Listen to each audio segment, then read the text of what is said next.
Apart me. Yeah, we wait for a couple of minutes, maybe. Sure. Make sure people, because we are missing a lot of people still. I just accepted the last people registering 10 minutes ago. Mm-hmm. So it should be okay.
Hi, everybody.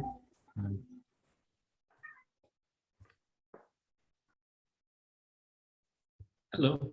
Okay. Hello. Good morning. We are still waiting for about half of the people here. Can you hear me fine? Yep. Sure. Yes. Okay. So I suggest that we wait maybe 2 more minutes, if you don't mind. Yeah, it's already 11. Yeah, maybe 1 minute before we start this session, the COST webinar session. It's nice to see you all, by the way. So, hello, Louise. All right. Hello, Frederic.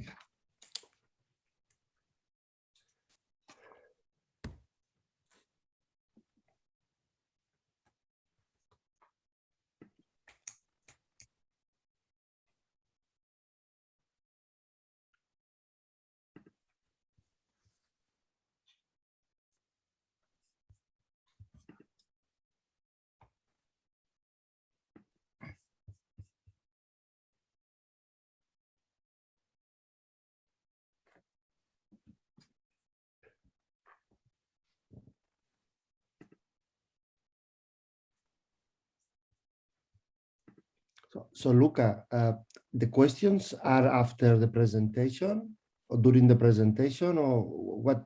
You can remember me the process? Yes, we have 30 minutes per group. We are 2 groups, and at the end of any groups, we'll have 5 minutes or more of questions. Okay. Okay, so I suggest that we start because it's 11. It's a bit more than 11. Good morning, everyone. Very happy to start with this new series and of the COST webinars. It's a nice participation already. Thanks a lot. It's my pleasure today to present you the 2 groups. Just few comments before we get started. The webinars are recorded, and then the record is posted on the YouTube channel, the COST YouTube channel, so that people can watch it after whenever they have time, and it's visible to a large audience. We will also, just before we get started, have a picture of the audience. So for this purpose, I would suggest, for, if you agree, of course, to activate your camera, put it on, then I can get the screenshots of the audience, and then you can go back to blind if you prefer. What else should we? Yes, the goal of the webinars, the COS webinars, at least this year or this first month and series, is to have a chance to know each other and to and give a chance to the group to introduce themselves and their activity. Then we can interact better, because it's a big number of participants and we don't know each other, all of us, by the way. So the format of the webinar is 30 minutes per lab group. And then we have 2 groups per session. It's every Thursday, every second Thursday of each month. We try to keep this slot so that people know, for 1 hour from 11 to 12, sorry. And then 2 groups, 30 minutes per groups. After each group presentation, then we have time for a few questions. What else should I mention here? I think that's it. So I suggest that get started on the pictures. So I have 2 screens of people. I will get the first one right now. Okay. First screenshot for you, Luis, for your records. Great. Then second one.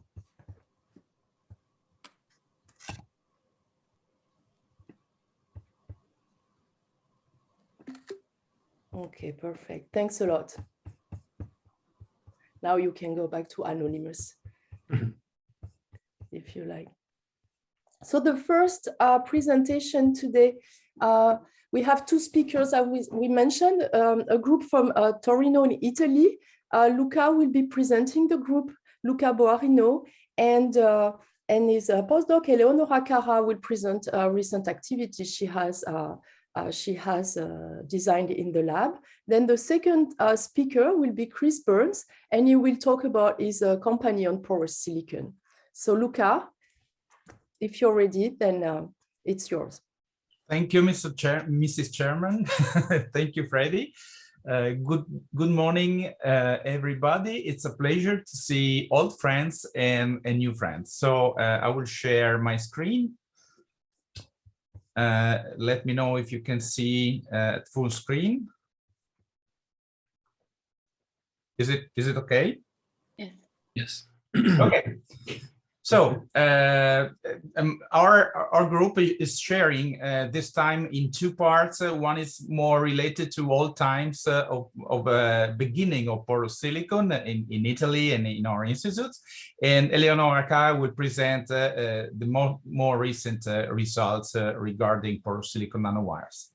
So INRIM is the National Institute of Metrology of Italy, is located in Turin, and has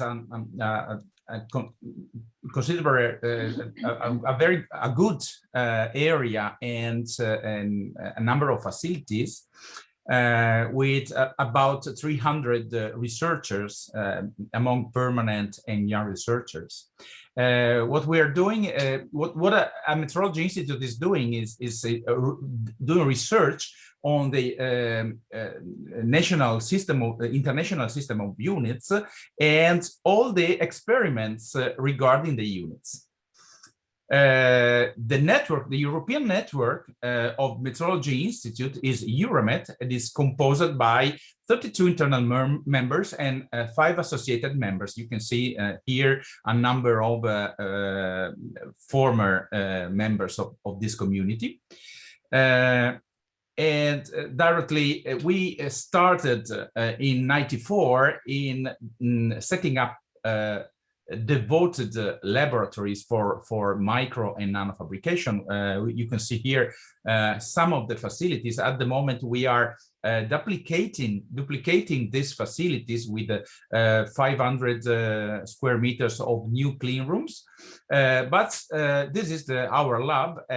What you can see here is an image of the situation in 94 when we started preparing porous silicon in 91, just after the former papers of Canham and others. You can see on the left the state of the lab at that time with very old equipment taken by old industries or dismissing industries dismissing equipment, and now we are completing our labs with a number of new equipments. But basically, we start doing technology with porous silicon because it was really cheap. We had a hood, and we started working with porous silicon for a number of applications, and we tried to build a technology for porous silicon at the time. This is the group at the moment. So we are about 20. So we are 11 researchers, 2 technicians, 1 postdoc, and 7 PhD working on different fields. Obviously, porous silicon is still an important topic related to nanowires. But we have a number of other topics like photonics, memoristic switching, and superconductive devices, and so on. The main approach of our lab is conventional lithography, and I mean optical lithography, laser lithography down to 800 nanometers, electron and ion beam lithography, but also less conventional kind of lithography approach like self-assembly. We started working on self-assembly of nanospheres in 2007. And now we moved to something that is much smaller than single nanospheres. We're working with diblock polymers with a periodicity ranging from 40 nanometers to 10 nanometers, depending on the molecular weight. And the good thing of this approach is that it's on large area. So we are combining the optical and electron beam lithography with the self-assembly in what we call graphopitaxy or directed self-assembly. So this allows a coverage of a large area, minimizing the defects. This is an example. For example, you can see here on the left, you have cylinders of PMMA in a matrix of polystyrene, and you can see that it's typical. You have different orientation, you have different islands and dislocation. At right, you can see the graphopitaxy, or let's say the direct self-assembly, in which we are trying to minimize the defects. And you can see here lamellar structures range around 20 nanometers, ordered in a constraint that is being designed by optical or electron beam lithography. So this is the other capacity we have is the single nanomanipulation of single nano objects. And then we have application for photonics. Essentially, we do nanomanipulation by a dual beam with Klein-Dake nanomanipulators. And so we are, with the focus ion beam, we are capable to fabricate tips, and we can also nanomanipulate, as you will see in the Eleonora talk, single nanowires or TEM preparation with lamella for transmission electron microscopy. So I have still 5 minutes to give you a short review of what we did in the past with porous silicon. And this was the former group, Giampiero Amato, Andrea Rossi, Stefano Borini, and me. We were 4, and some of us moved to other fields. But what we did in the past, essentially, it was we discovered that porous silicon, in particular from P+ substrate, so highly doped substrates from P-type, had a very interesting sensitivity to nitrogen dioxide. This at the beginning of the 2000, we had this sensor. You can see here in the SEM pictures, and a part of porosilicon in some way disconnected from the substrate by electrochemical etching and suspended by the passivation layers of silicon nitride.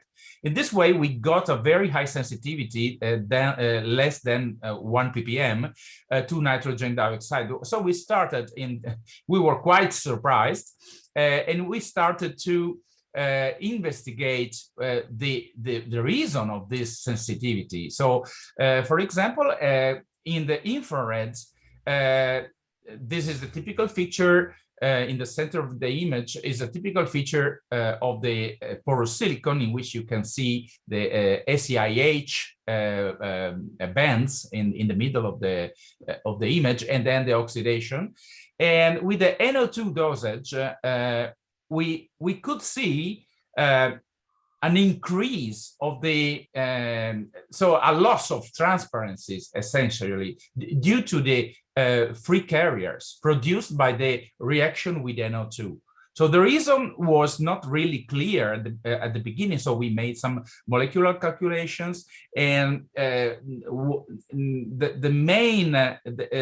one of the main proofs was that in any case, NO2 is one of the molecule with a higher electronic affinity. So we started thinking to a chemical bond, in some way, a chemical reaction, a chemisorption on porosilicon, because the other gases were not doing so much effect on the surface. So we started investigating in detail with a number of papers in the regarding also other techniques like NMR and other investigation techniques, and we demonstrate the chemisorption of NO2 and also ammonia on the surface of porosilicon.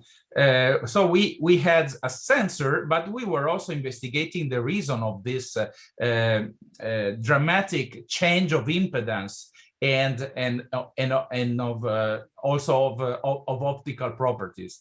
And this was due to the interesting structure of P+ porosilicon. P+ porosilicon is an anisotropal structure. This was proven by all the former preliminary TEM image. You can see columnar structures interconnected, so dendritic structures. So going back to physics, after investigating the chemical properties, in this way, we were able to perform electrical measurements in sandwich configuration and on top configuration with two top pads on the surface of porosilicon, and we could extract some in this way with a guard ring. You see in the right image, you could see that you are avoiding the shunting currents through the substrate. In this way, the electrical characteristics were changing a lot, because from a transverse conductivity passing through the substrates, we were able to isolate another behavior from top to top electrode. This kind of transport is in some way closed by bottlenecks, because the point of contacts in this direction, in the transverse direction, in the longitudinal direction, are 1 nanometer. So in the electrical characteristics, we could see a threshold. This threshold, and before obviously there was a blocking behavior, revealed that the porosilicon from P+ type was blocked electronically in Coulomb blockade at room temperature. The Coulomb blockade manifests at different temperature depending on the size of the conductor.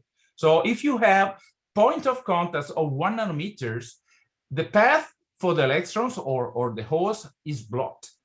So we discovered that this material in the transverse direction was already percolated.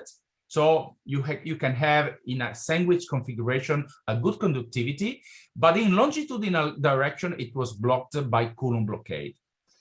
So a sensor could work very well in this direction. So the high sensitivity to NO2 of this impedance sensor based on porosilicon was due to this behavior. The last papers regarding porosilicon, before starting with the porosilicon nanowires, was also related to the time-dependent charge transport phenomena in this material. And this explained a number of electrical behaviors of these sensors. So slow relaxation and let's say a sort of memory. Due to the fact that you have a big reservoir with free electrons or free holes, and with this small bottlenecks makes the material a Coulomb glass. So it's a collective behavior of the charges that are trapped inside the bigger reservoir in the material. So this explains a number of electrical behaviors in porosilicon. So that's all. I leave the room to Eleonora, talking about the application of porosilicon, metal-assisted etching, and self-assembly to the fabrication of nanowires and their application. Thanks for the attention. Thank you, Luca. So I will share my screen. Can you hear me? Sure. Okay. Sorry. Let's see. Okay, now you should be able to see the full screen mode. Okay, good. So thank you for the introduction. So I work with Luca as a postdoc in INRIM in the Advanced Materials and Devices group. And today I will discuss the more recent applications of porosilicon nanowires that we carried out in our group. Let's see, okay. So let's say we work in a metrological institute, so we have to take a look at the goals of metrology to provide our work with meaningful metrological results. And so we pay attention to developing reproducible fabrication and methods, as well as analytical methods, in order to promote the comparison of results among different laboratories, for instance. And in this presentation, I will discuss the results or foreseen activities in two MPIR projects, so metrological project financed by the Euramet consortium. And the first is MET-V-BED-BAX, in which we developed efficient self-assembly based fabrication for the realization of substrate for surface-enhanced Raman spectroscopy, and in which we are developing a method for the accurate and traceable evaluation of the CERS performance. And the second topic will be related to the nanowires project, which is another MPIR project, and in which we are fabricating nanowire structure in order to support the development of several characterization methods, including thermal properties, optical properties, and electrical properties as well. I will discuss this at the end of the presentation, but for now, I will discuss the application concerning surface-enhanced Raman spectroscopy, which is based on the Raman scattering phenomenon in which the Raman spectrum of a molecule, which constitutes a characteristic fingerprint, is enhanced when the molecule is absorbed or closely found in the proximity of plasmonic nanostructures, and particularly at the nanometric gaps between plasmonic nanostructures, which are called hotspots. The enhancement of the Raman signal is particularly high. The nanostructure can take a lot of different shapes and dimension, and the variety of morphology that have been presented in literature is really wide. But one of the most important goal of recent research in this field is the so-called hotspot engineering. So we want to be able to locate the hotspot precisely on the substrate, and also to position the molecules inside the hotspot for them to profit from this extremely high enhancement. We also would like to have a control of the distribution of the hotspots over a large area and with the highest density possible.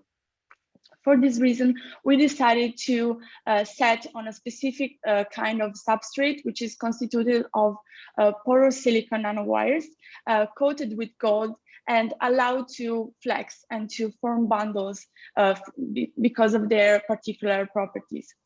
Let's see the fabrication strategy that we used for the fabrication of these porous silicon nanowires. So for the design of the pattern, we use nanosphere lithography, which is a bottom-up process, which allows for a large area organization of polymeric nanospheres that are brought together by the presence of capillary forces during the evaporation of the suspension in which they are, of the solvent in which they are suspended, and they form an hexagonally closed packed symmetry in a two-dimensional array. These are used to pattern a gold layer, as we will see, and to be used as a catalyst in the metal-assisted chemical etching process, which is a selective wet etching of semiconductors in which the presence of a catalytic metal allows for the increase of the etch rate, and so for the etch of silicon at higher rate with respect to the off-metal area. These allow for the realization of very high aspect ratio structures, and depending on the doping level of the silicon that is used, or other semiconductor as well, we would have very rough or porous structure compared to very crystalline and homogeneous structure in the low doping range. In the high doping range, we have porous structures, and we performed also several analyses, including electron tomography, to have an idea of the structure, and I will discuss this later on in the presentation.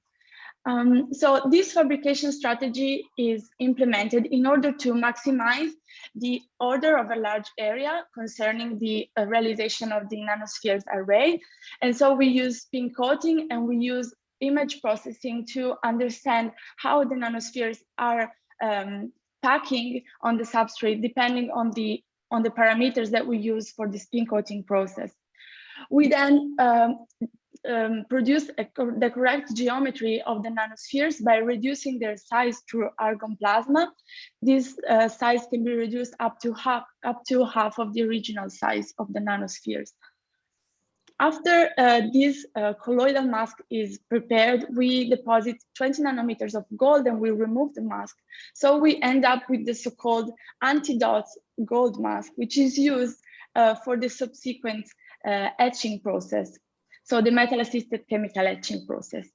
We perform the etching, and we are able to control the aspect ratio by controlling the time of etching, let's say the time of solution, of the time in which the substrate is inside the solution for the etching process.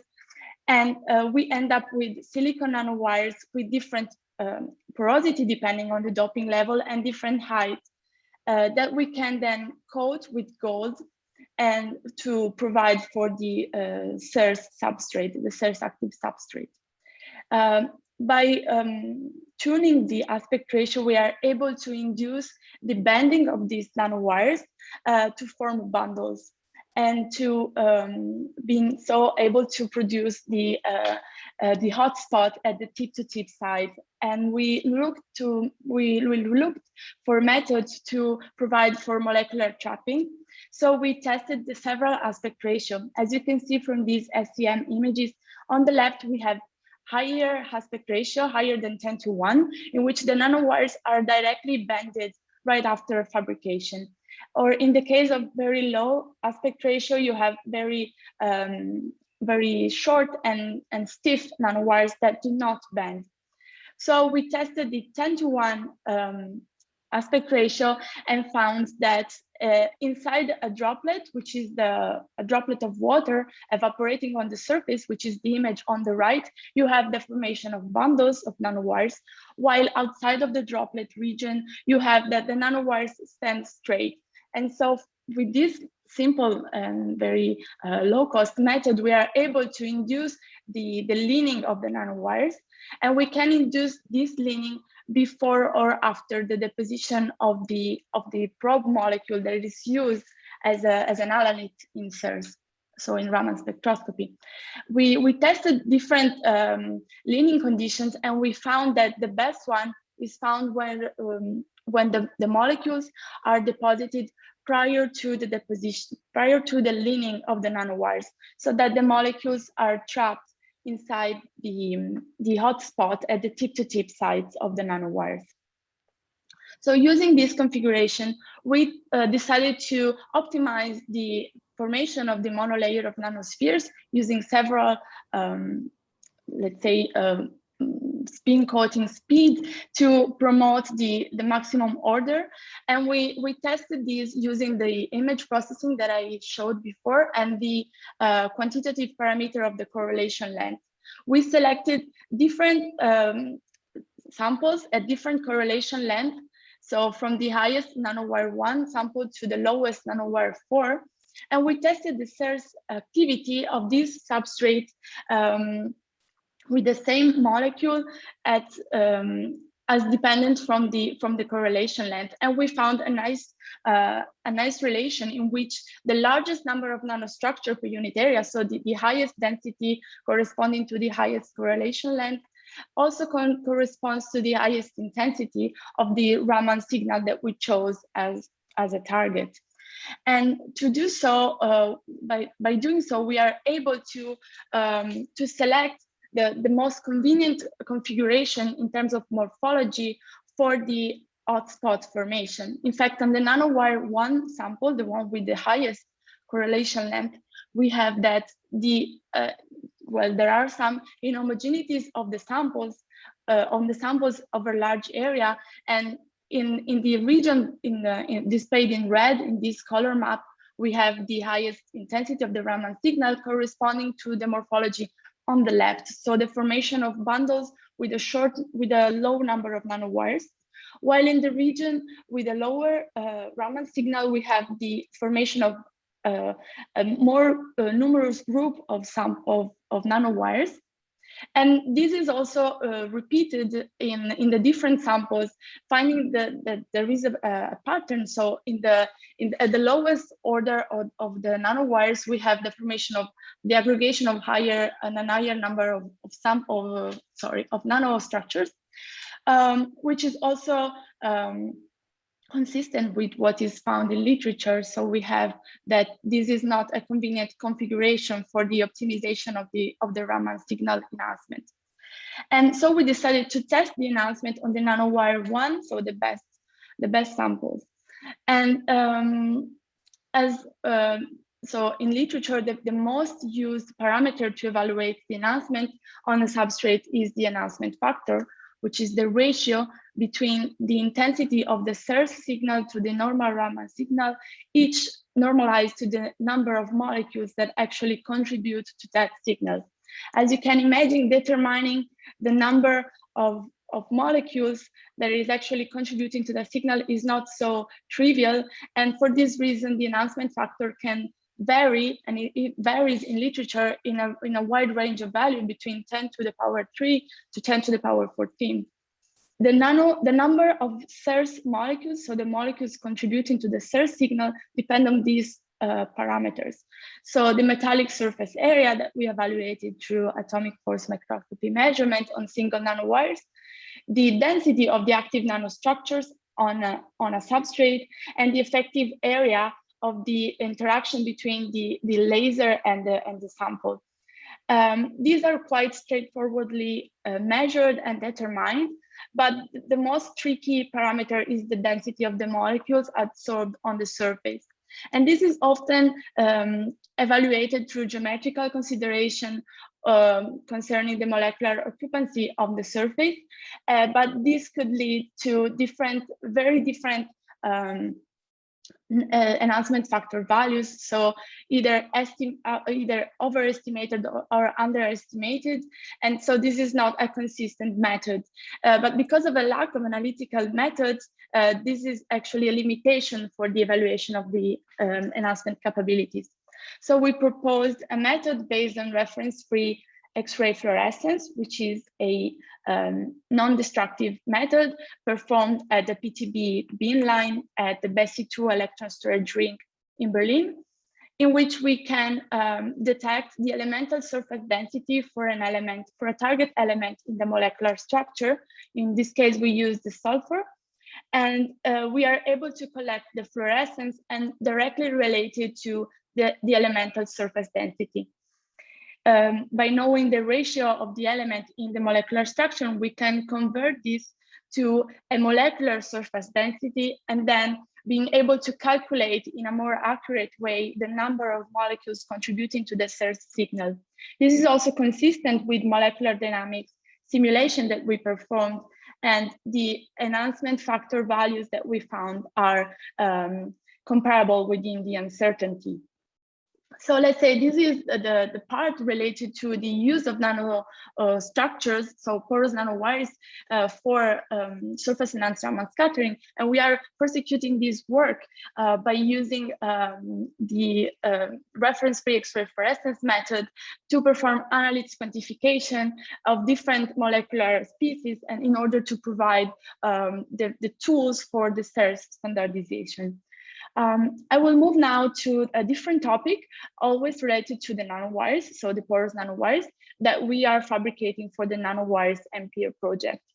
So the fabrication process is the same up to the point where we have the array of nanowires fabricated by metal-assisted chemical etching. Now we are working on the following step of this fabrication process. First of all, we can arrange the time of etching to have very high aspect ratio nanostructure. In this case, we have 24 micrometer in length and 100 nanometers in diameter. And this results in very flexible and difficult to control nanowires that are bent and do not form an ordered array on the substrate. The second step that we are working on is the coating or infiltration of zinc oxide inside the nanowires. This is done by an atomic layer deposition process in which we cycle two precursors in a vacuum chamber that provide for the growth of the zinc oxide.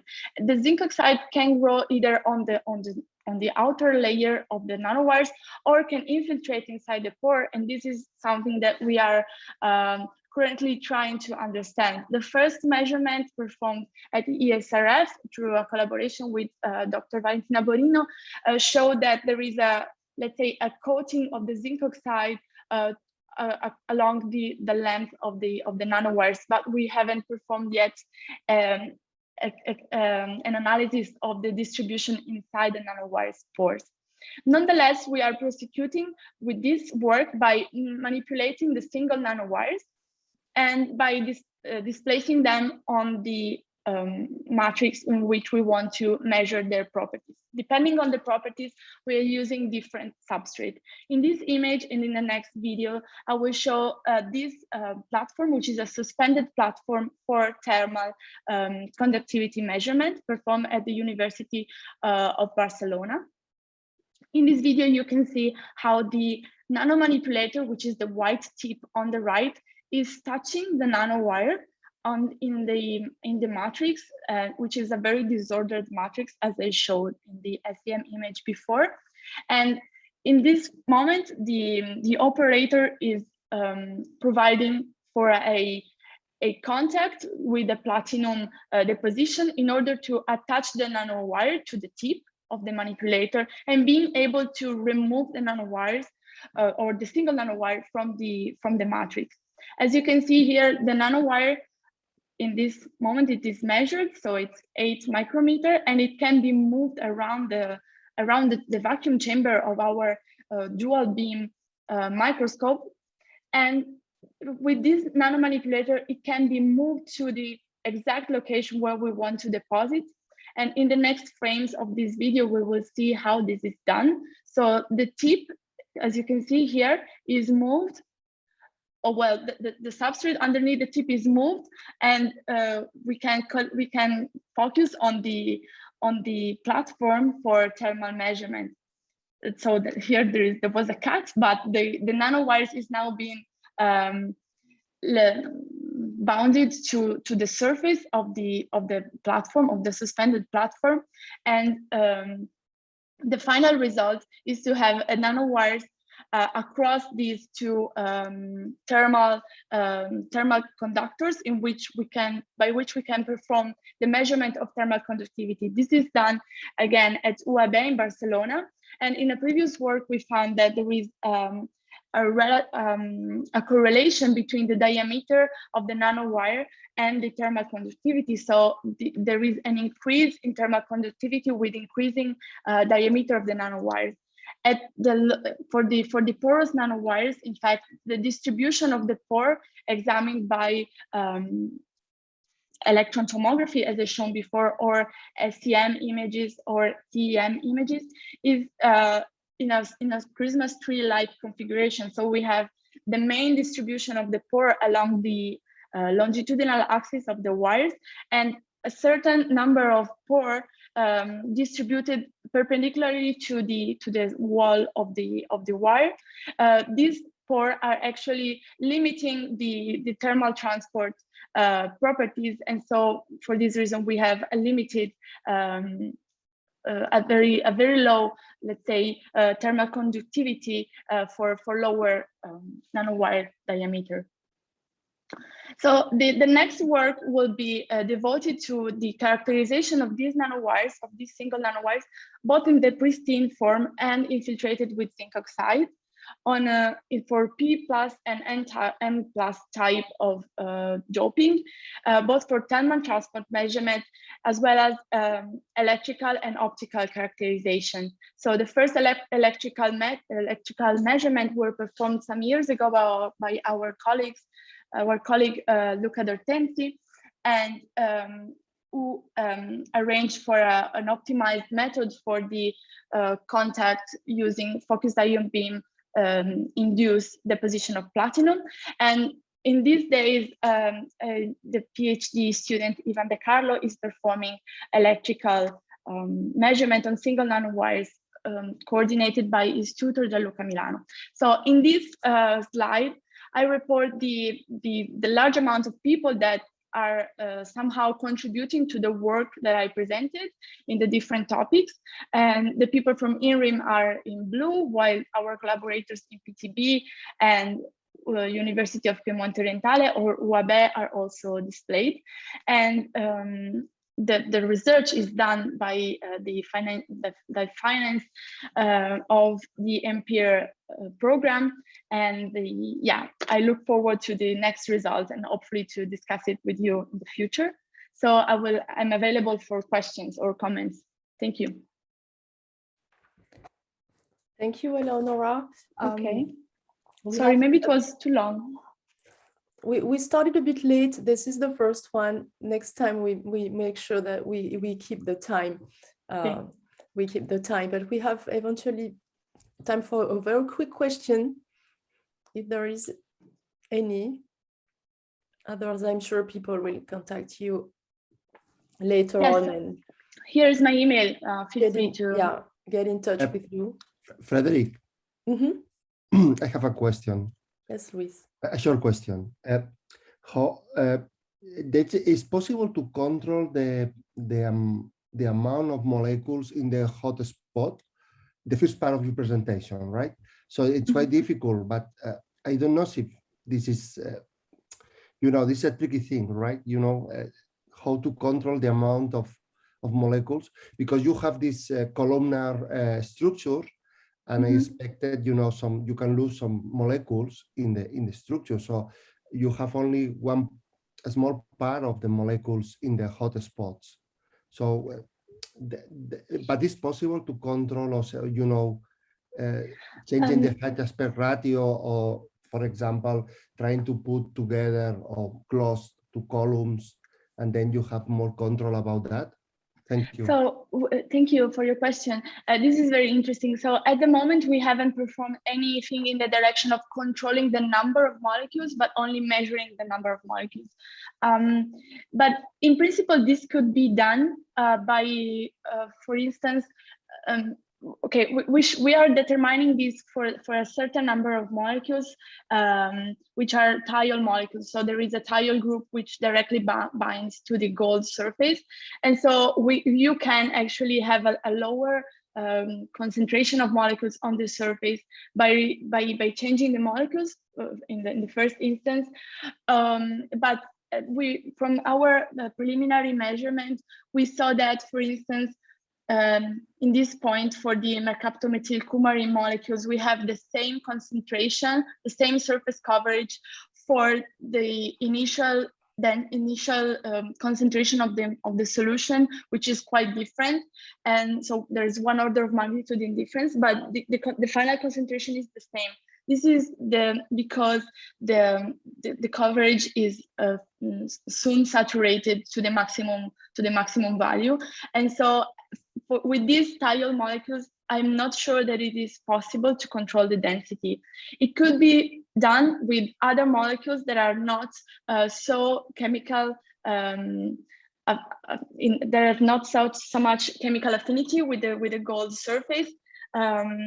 But at the moment, we have not quantified those molecules because, for instance, rhodamine 6G, which is very popular in the CERS community, because they do not present a target element that is suitable for the XRF measurement. So I hope I answered your question, but maybe I can follow up by email. Okay, thank you very much. Nice presentation. Okay. Thank you very much. Thank you very much, Eleonora. Thank you, Luca, for these great presentations and results. And we have a clear idea of what you can do in your lab. It's very, very interesting. So I think now we can move on the next talk. Chris, if you're ready, Yes, I'm ready. I'll try and go as quick as possible. Thanks, Eleonora, and thanks, Luca. That was very impressive, especially to do like a wire bond with a nanowire, which is very cool. And I'm sorry that I didn't see you guys in Pisa. I got Corona 1 week beforehand, and although it didn't hit me very hard, I was in quarantine. But maybe I can see you guys in Portugal. So let me do my screen. I'll just do the desktop. That might be the best way.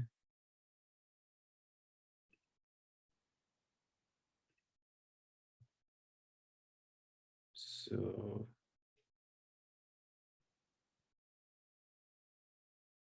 how do I just show it? Sorry about this.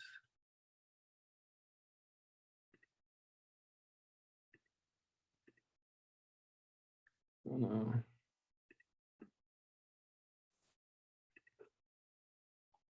Chris, do you have hard time to share the screen, right? Yeah, but it's asking me like security. Let's see. Do you want to send? Let's see.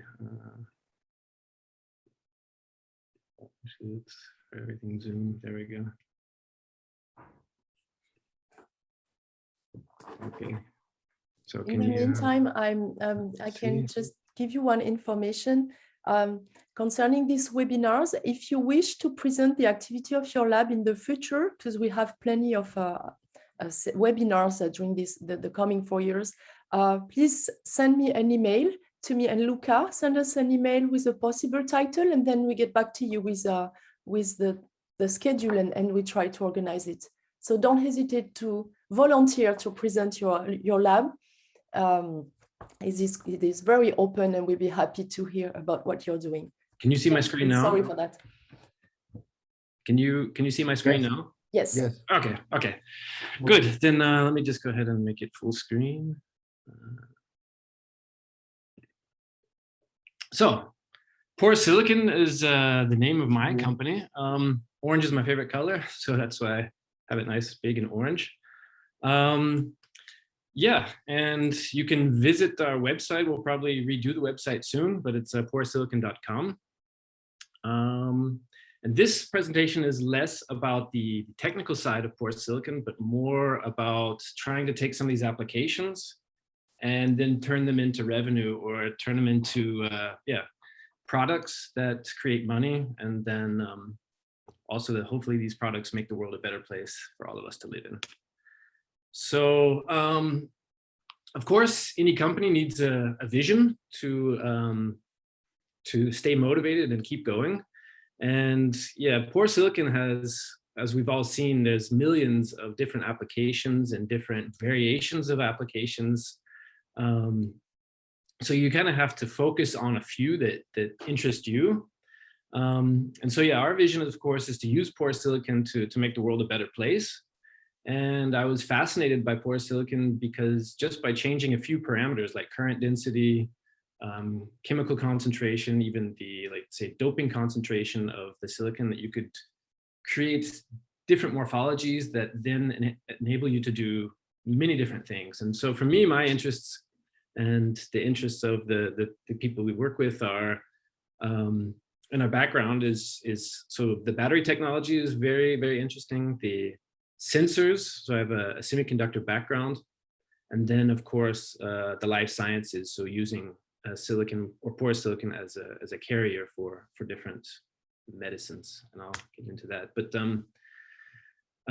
yeah, and I've also sort of turned this presentation into two spots. So one, I'll give a short introduction of our company, and then maybe a few slides on for those that are interested in creating their own business, or maybe trying to make a spin-off and a startup. And so I've got a few slides there that might hopefully motivate you to either start your own venture, or who knows, maybe join with me.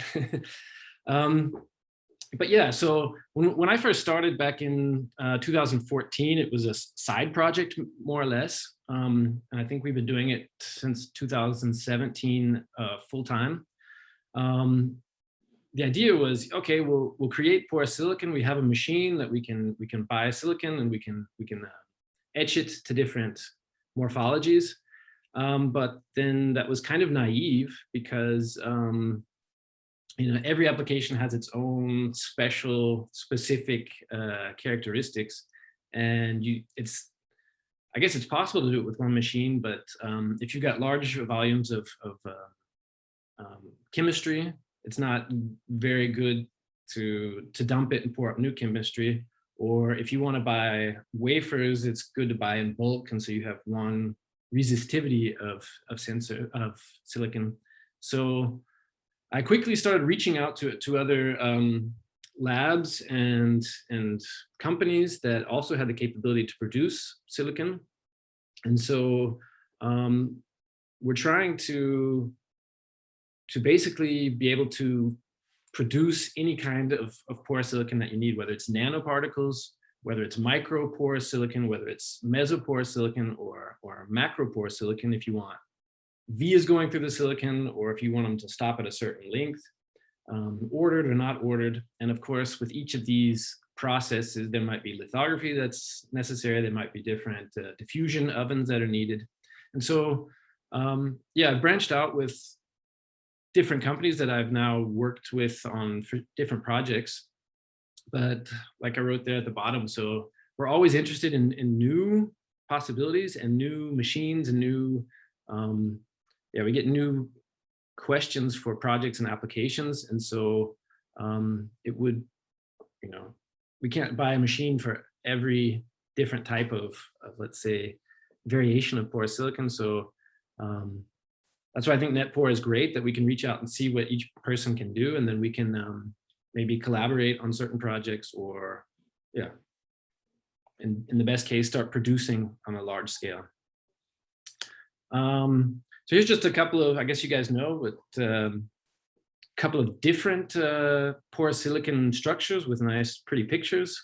We can make particles, and it depends if you're looking for optical applications, if it's going to be, you know, infrared optical stuff, if you want porous silica powders, or if you're just looking for wafers that are porosified, or different films. These are all things that we can do. but I would say that we are more of an engineering office in the sense from, we're not just producing tons and tons of porosilicon material and hoping that people will order it. Usually what we've seen is that every engineering group, the porosilicon is a small part of getting to the whole product. And so, yeah, it's really working with these groups and trying to figure out what exactly they need and see if we can produce that. And then also working with that team to incorporate the porosilicon into their product. So yeah, I guess we'd say we're not a typical foundry where we're just like producing material. We're actually specifically producing, but with the idea of creating the end product. Just, I guess you guys have seen this. I had this in the presentation before, but those are the like three main morphologies of porous silicon, and just kind of depends if you're looking for high surface area, or if you're looking, let's say, for mesoporous, if you're wanting to combine molecules, you want the pores big enough that those molecules can actually go inside, or the macroporous if you're trying to do something, let's say, with solar applications to change band gaps, or if you're trying to filter something. And these are just kind of the different ranges. And then so depending on which, let's say, customer or which person that if somebody's trying to, a lot of times we get questions saying, hey, they heard porous silicon is cool, they'd like to use it, but they have no idea where, they kind of think porous silicon is a one thing, and so they'd like to buy that. And so usually you have to kind of get more in detail and say, okay, you're trying to do this, well, let's go with this material. And then you try and focus on, yeah, buying the right raw materials and setting it up. So yeah, what we also do is contracting and developing, and also either setting up the machines at the customer site, or we model, because it can be quite expensive if you're trying to do something quickly and by reducing costs. So we definitely like to model, you know, how deep can you go before these pore walls will break. A lot of times people, you know, they'll say, hey, I want nanoparticles, but they should have micron-sized pores inside of them. And then it's kind of like, whoa, not possible. So we like to model the stuff. We go through papers as well and find formulas and then try and model them in things like MATLAB. Or we run with like Taguchi DOE models to try and optimize processes as quick as possible. And then of course you have to verify, and once we have these set up and we verify, let's say, these prototypes, then it's always good to optimize and really set that process stable and also keep it stable. And I guess we can talk about that later as well. But, and so not only do we deliver materials and work with different companies to create different products, but as it does go to large scale, it doesn't make a whole lot of sense. And that's maybe why we aren't necessarily like a huge producer of porous silicon, because most fabs, or let's say a lot of fabs, I won't say all fabs, but most fabs, they don't like having new wafers coming in. So maybe you can do that for an engineering sample that, you know, to make a product, there might be 100 different steps. So Eleonora showed, you've got your masking, you've got your deposition, you've got your etching, and there's many more steps to make these substrates, or let's say sensors. And so it's not very, from the safety and quality side, most customers don't want wafers shipped in. So once we do get engineering samples that work, I do work with some other machine manufacturers. I don't know, AMMT is one that's probably big that everyone knows, or SimCisco. They still do, but they're just not putting too much customized work in now. And then Simi Technology, there's a few machine manufacturers that do produce equipment, and so then we can help at the fabs where these products are being built. set up the process and make sure that they're running and producing at the customer site. Okay, so that was like just a quick, I guess, overview of what we do here at Pore Silicon. And like I said, I wanted to sort of split it up into two sides to show less of the technical, how to produce Pore Silicon and how we produce silicon. It's because I think you guys do that as well. So we usually do electrochemical etching or chemical etching, and those are the two pillars of how we produce. The chemical etching, of course, is much cheaper. So you can buy silicon in bulk. So you can buy it in kilos. And so things for batteries and for, you know, I even had somebody ask me about trying to harden cement faster using silicon. Of course, they want to buy kilos and kilos of material. And if you want to do that electrochemically, that will cost thousands and hundreds of thousands to even do that. So I think one 6-inch wafer is about 25 grams. So if somebody wants a kilo, then, you know, that would take weeks to produce. So yeah, I guess the second part now that I'd like to maybe just talk about is the actual business side. So many of you are working on different applications, and maybe you've got something interesting, like Eleonora mentioned, SIRS is definitely a hot topic. So to be able, you know, even like testing Corona, I've been talking to different groups that do PCR testing, trying to use Pore Silicon to speed up the process to get the results faster. So for those of you that have a good application and are thinking about maybe starting your own business but aren't sure how to go, I thought I just put a couple of slides here. Of course, you need a business plan because you need to know what's coming in, and of course, the whole purpose of a company is to be making money.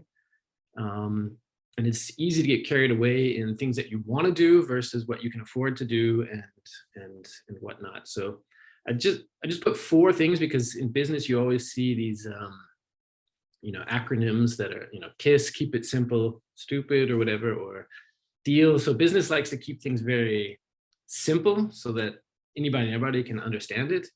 I've seen DEAL used a couple times. I've maybe put some different words in there, but you definitely need a driving force for your business that just keeps you going over and over and over, because there will be tough times and you want something that picks you up off the bottom and says, okay, let's keep going. You have to learn to eliminate a lot of the things that come at you. So I know you want to do everything, but actually by doing everything that strings you out and you're not able to focus on the things that are important. And then where you can automate, that's definitely going to help you. So I know as a startup, you want to do everything yourself, but then as a scientist, yeah, you want to do the engineering, but then you have to do sales, and then you have to do marketing, and then you have to travel here and you have to travel there, and you have to do accounting and quality control. And so if you can automate some of these things, it will help you to accelerate your business. And then of course, something that you probably don't have to worry about too much during the research phase or at the university is liability. So insurance is a big topic. The quality control is a big topic, because if you do build something into a product and it starts going and then you can't produce the same quality, you can run into problems. And so we see that all the time when the automotive manufacturers have to recall millions and millions of dollars worth. And so liability is a big topic, which of course with the liability will give you liberation. And I just wanted to put maybe some of my topics, and those are just the 4 points. I hope we're not too over the time. Frederica, you can stop me at any time, but basically, I don't know if you've seen this curve. This is a standard curve for a startup. Everyone starts out, they're excited, they've got a product or they have an application. Maybe they even, you know, they sell their first one and they get, I don't know, let's say 20, 30,000 or more. And they're thinking, hey, all right, life is good.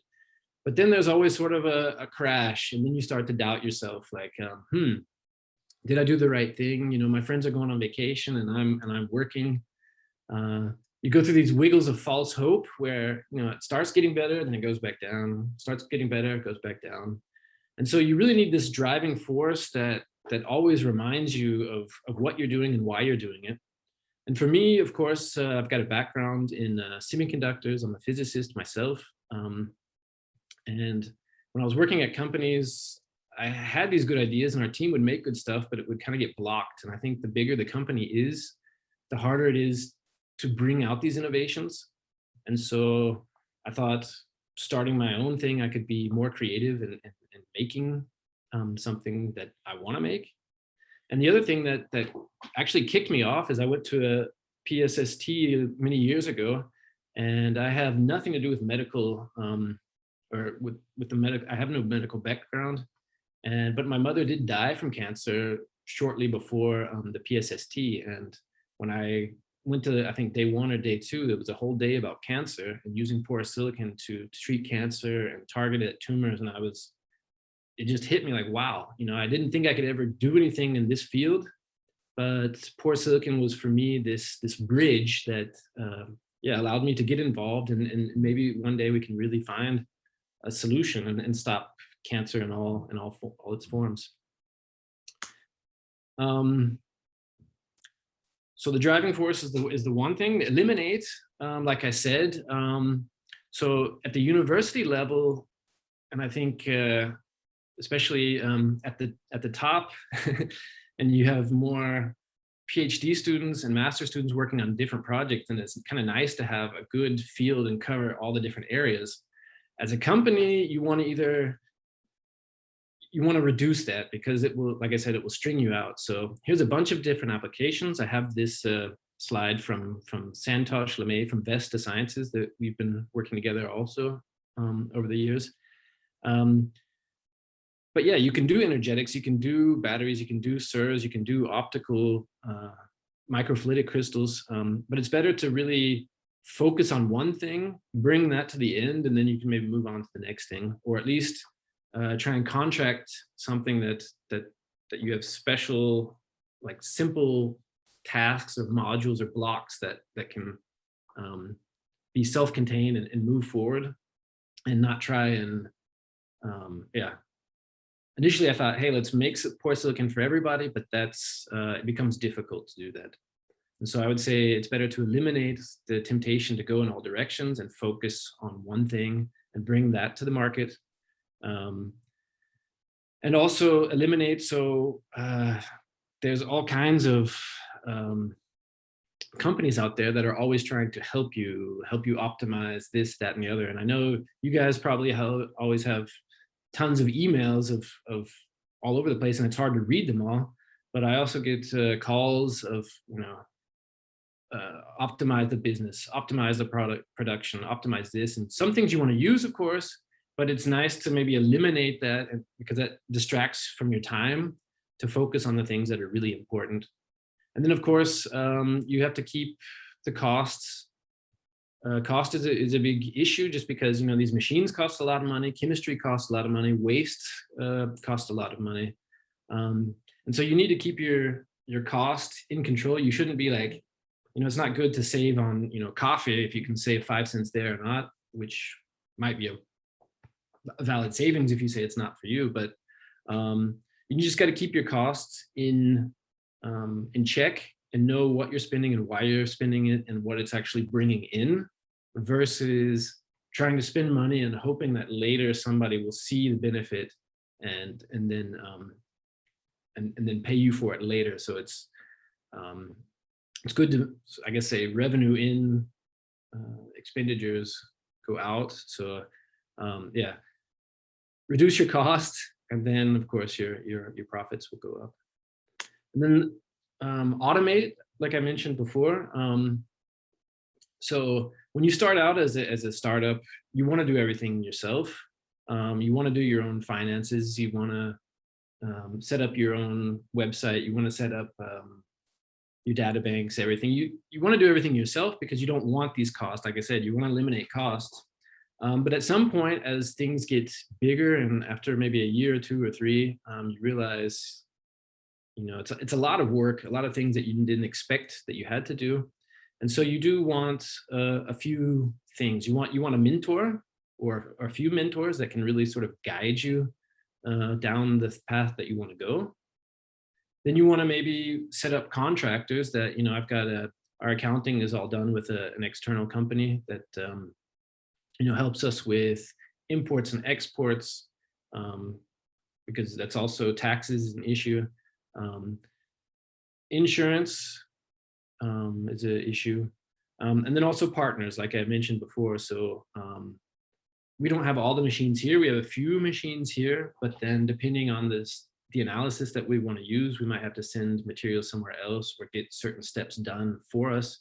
Because at some point, if you're doing everything yourself, you become the bottleneck, and then you can't really grow because you work more and more, but you're still not growing. And so as you can use these partners and suppliers and contractors and get a system together where it actually works, then you can expand and grow. And then of course, like sales is always one of these topics where should you look to distributors? If you have a sensor, that might be a good idea, that you can talk to some of the larger distributors and they will take care of sales for you. Of course, they take their cut. So you have to decide what makes the best sense. But the more you can automate, the more you can free up your time, and then also start doing things you want to be doing. And lastly, what's a huge thing, especially for companies, is the liability. And of course, through liability, you have liberation. The first thing you definitely need to do is quality control. So through, let's say, SEM images or FTIR or at least ellipsometry, those are the main things that we use, that you can really define your pore sizes or your porosity or your thicknesses of the porous silicon. And so that when somebody asks for something specific that you're actually giving it to them. Then the other thing that you want to be able to control is your process itself. So, making one chip or one wafer is different than making hundreds, or making the same wafer today as in next month and the month after. So if you're only doing, let's say, 2 wafers for somebody a month, you want to make sure that those 2 wafers are always exactly the same. So you need to, let's say, make sure your concentrations are okay, your temperatures are always in their range. And then one thing that's also quite big is the material control itself. So just because you buy, let's say, a certain resistivity of silicon, usually there's a range, and that range could cause you problems. And so you need to be checking to make sure the things that come in are the way you expect them, that you process them the way you expect them. You can, the quality, so the measuring and analysis is actually a big cost as well. So the question is, can you do SPC controls where you do maybe every other or every 10th or every 100th wafer? Or do you really need to check every one? And then of course, repeatability and documentation. This is a big thing that I guess many companies don't do so well. But if you etch a certain way for a certain customer, you need to be sure that you're actually doing that again, let's say next month. Or, I've got people that come maybe 2 years down the road and they say, oh yeah, remember those things that you sent? That was really good. Can you send this again? I can go back to the documentation and say, yeah, okay, we did this, we did this, we did this. Maybe we don't have that machine anymore. So we might have to do some tests to make sure we're back at that same spot. So documentation is very important, especially if you're working with other people, or if you have to, like I said, etch on a different machine, or, we do use partners, but maybe the engineer at that facility isn't there anymore. So you can then bring the next person back up to speed. Insurance is definitely a huge topic, not just because if you go into a company and you knock over their flower vase, but if you send something and it causes damages further down the road. And insurance is a tricky thing for companies of all sizes, just because the insurance companies, like if you say, okay, I'm sending material all around the world, China, Asia, US, Europe, then of course the insurance company says, "Ooh, that's the whole world." So then they'll blow up the costs. So it's a very fine line of trying to figure out what do you really want to insure and what's it going to cost you in case something really does happen bad. We hope it doesn't happen, and so far we haven't had any issues, but we hope to keep it that way. And then on the quality side, there's certain certifications that are needed. I wouldn't say that's always needed, but so we're looking at GMP certification right now for a certain product. But a big one that we're also looking at is the ISO 9000, but that's, I think we basically do that already. We've got the documentation in place. We just don't have the certification. The 14,000, of course, is the environmental certification, which would maybe further down the road be a good one. And the TS is then the automotive certification, the 16949. So if you really want to be producing sensors into that go into cars, then you're going to need to abide by the TS 16949. And a lot of them are very similar. So they're just fancy numbers and words for basically saying you hold yourself accountable, that you're able to repeat the same product over and over, that you control your income, you make these incoming inspections. And then there's just certain variances or variations to basically these four first steps up here. And then of course, for every product, what you should do is the FMEA, so the failure mode effect analysis.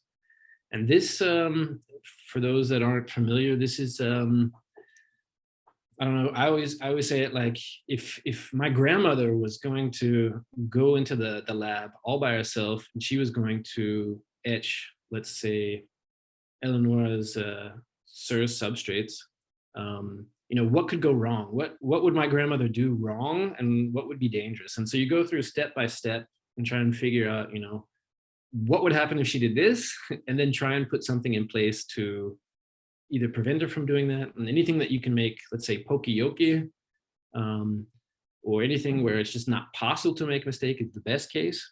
But if there is an area where a mistake could happen, because you do, let's say, have operators that, you know, they don't know and they don't really care, but they could get very hurt by HF, or they could hurt somebody.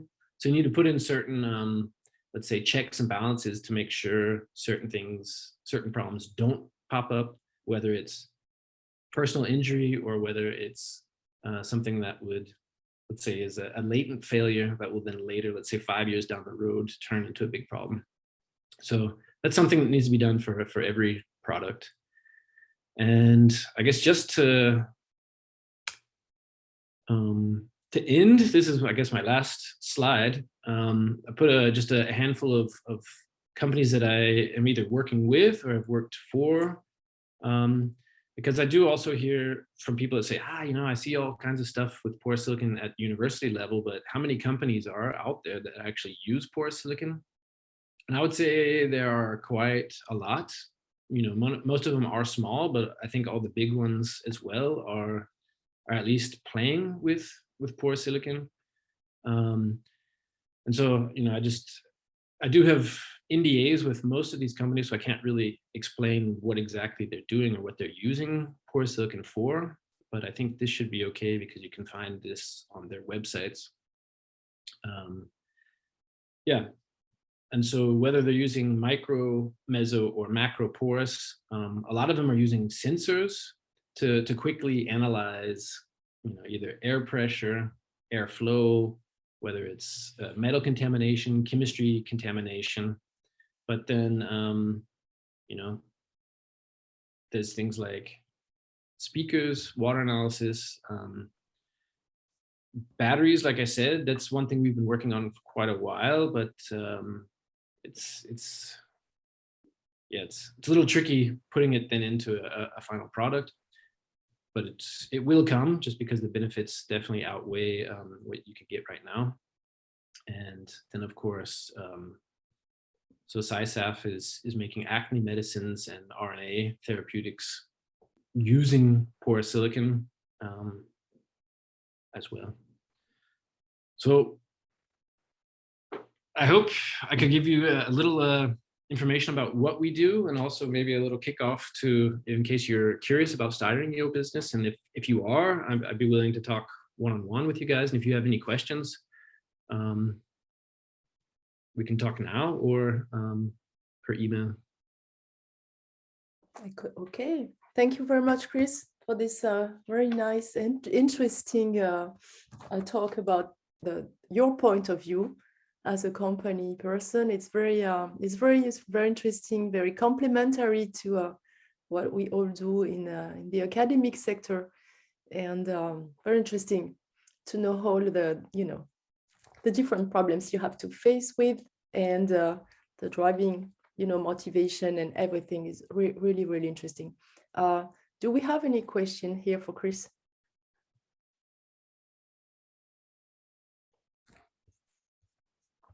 It's lunchtime. I have a question, Frederick, for Chris. Chris, thanks for your nice presentation, and you show something different from the academics. Right? Your point of view is more from companies and industries. So I just a curiosity. You are working with porous silicon, but do you think it's possible, to find this kind of applications, or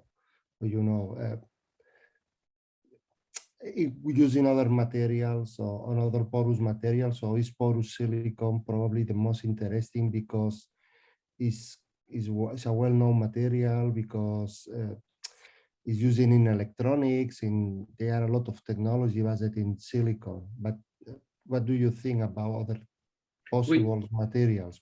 It's thanks, Louis. That's a great question. Yeah. So of course, silicon is not the only option, and I think every engineer looks for, how easy is something to make, or do I have a unique selling position? And then usually there will be, let's say, maybe something already in place using a different material, and somebody might use porous silicon to compare against, I don't know, let's say quartz, or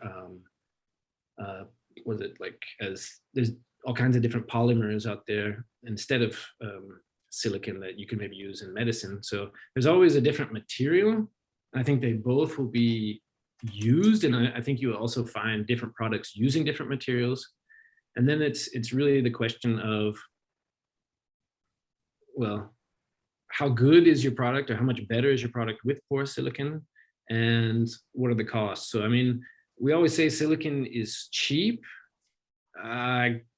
Maybe, kind of, it depends. Everybody wants to have a Mercedes, but they want to pay for a Dacia. So, one of the biggest costs, I think, as well, is the time of a person. So you have an engineer costs money. So if you can get past the research and then you go down to the operator level, how well and how quick and how easy is this process going to be? I mentioned the FMEA. So you will have, maybe not my grandmother, but you'll have somebody who has no clue about porous silicon, and they will have to produce this. And so how easy is it to produce using porous silicon versus produce with, let's say, PMMA or a plastic or polymers or something else, or titanium oxide? I mean, there's all kinds of different materials. And so, yeah, sometimes some things even get, I would say, not even materials, but sometimes it will be, I know through machines, sometimes there might be the best machine in Japan, but because of the service contract, and in case that machine might break here in Europe and you may not get quick response, they won't take that machine even though it's the best. So I think there's a few factors that you might say: cost, ease, and then quality, that play into which materials you're going to use for a product. And I think porous silicon is pretty good in all aspects of this, but of course that's not the only material that can be used. Okay, thank you, Chris. Thanks. Yeah, I agree. This is a complicated threshold, but I confirm also on the point of view of the health application. This is definitely a nice material, because it's fully inorganic. It's 100% inorganic, and inorganic rarely generates immune response. And that's the first quality of this material, if you want to go to health, is that it's non-toxic or very low toxic. And so then, yeah, the issues are the upscaling, the stabilization. There is a lot of research still and engineering to produce, but it has great advantages just based on the fact it's inorganic for many reasons, for many applications as well. Okay. Do we have other question for Chris? I know we are running late today on this first session of the webinar. We do our best to be on time next time, I hope. But it was great just to introduce our speakers today and to have this audience. Thank you everyone for your participation today, and we hope you enjoy and you learned things. It was very interesting. Thanks. Like to thank our speakers again today, and wish you a great lunch and afternoon, and we hope to see you again in a month. It's May 12th the next time. So thanks a lot, and have a good day. You want to add something, Luca? No, thank you for attention. It was a little bit long, but I think it was very interesting for all the point of view. So thank you. Okay, thanks. Have a good day. Bye-bye. Thank you. Bye-bye. Thank you. Bye-bye. Bye-bye. Thank you. Thank you very much. Thank you. Bye-bye. Thank you all. Thank you.